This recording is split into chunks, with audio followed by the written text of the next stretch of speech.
Halo kalian semua para investor dan holders kripto dimanapun kalian berada, welcome back again to this channel teman-teman. Balik lagi dengan saya tentunya di sini.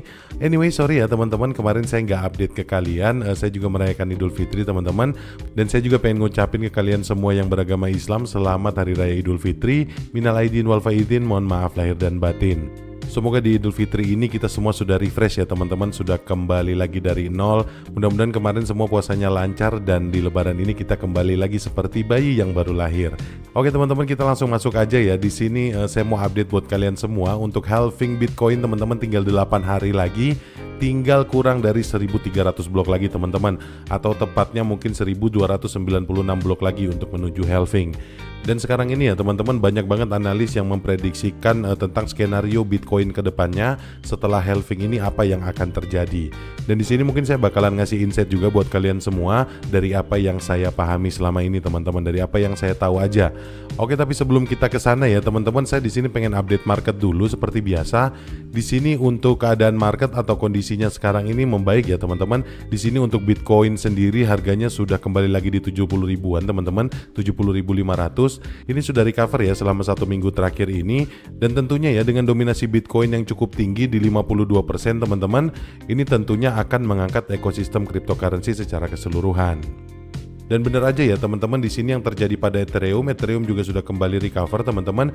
Di 1 minggu terakhir ini kenaikannya 8% lebih, dan kemudian di 1 hari terakhir ini 1,19%. Dan sekarang harga jualnya sudah di 3.500-an. Dan kemudian kalau kita ngelihat untuk ekosistem meme coin ya, secara market cap ada peningkatan ya teman-teman. Di sini peningkatannya 3,46%, dan kemudian untuk trading volumenya juga meningkat 5,39%. Dan kalau kita ngelihat di sini kinerjanya cukup bagus ya dari meme coin.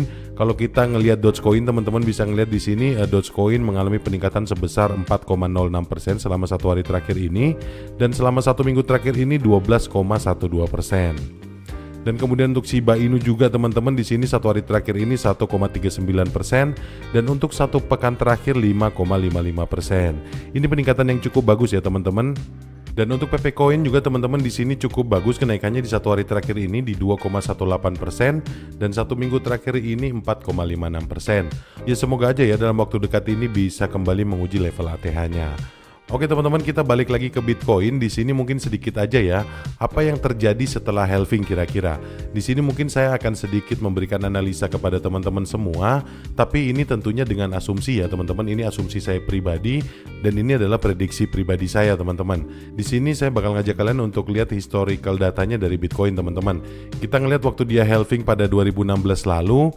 Di sini kalau kita ngelihat ya untuk kenaikannya sendiri teman-teman, pasca halving itu kurang lebih ya 8 bulanan, atau dia waktu halving di 2016 itu halvingnya di bulan Juli. Kemudian pada saat bulan Mei teman-teman 2017, sekitar 10 bulanan ada kenaikan sebesar 320%-an teman-teman. Dan kemudian dia mencapai di ATH-nya teman-teman, meledaknya itu setelah kurang lebih 1,5 tahun pasca halving. Jadi di sini untuk ngepump tingginya dia membutuhkan waktu sekitar 1,5 tahunan teman-teman.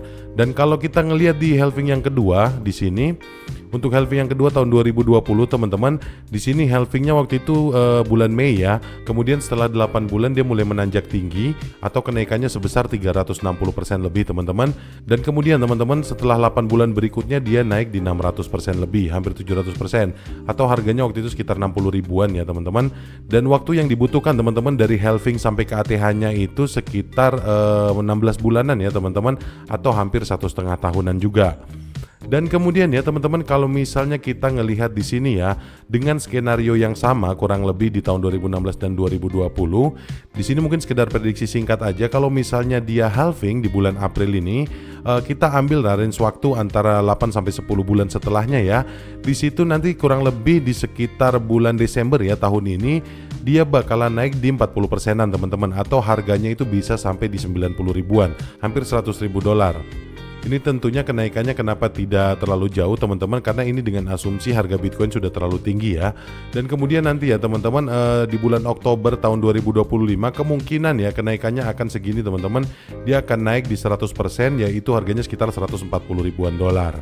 Dan tentunya analisa ini kalau misalnya skenarionya sama ya dengan 2 halving sebelumnya. Jadi kurang lebih ya 1,5 tahun pasca halving itu dia mencapai di level ATH-nya.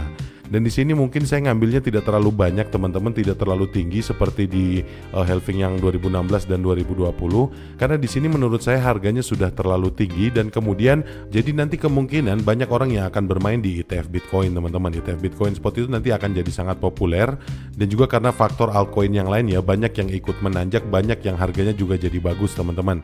Jadi sentimennya nanti bakalan bagus juga untuk altcoin yang lain. Mungkin kira-kira seperti itu ya teman-teman. Dan kemudian ya, bagaimana skenarionya untuk meme coin kalau misalnya Bitcoin ini sampai di harga ini teman-teman, atau sampai di harga kurang lebih 140 ribuan dolar. Ini pasti dengan analisa seperti ini meme coin juga pasti bakal naik tinggi teman-teman. Bahkan kenaikannya menurut saya bisa sampai ribuan persen. Tapi dengan catatan ya tentunya teman-teman, ada beberapa faktor yang nanti mungkin sebagai pendukung meme coin ini bisa naik di ribuan persen. Mungkin yang pertama adalah adopsi dari meme coin ini yang cukup tinggi ya teman-teman. Karena dengan lonjakan meme coin yang tinggi tentunya akan memicu juga pasar teman-teman.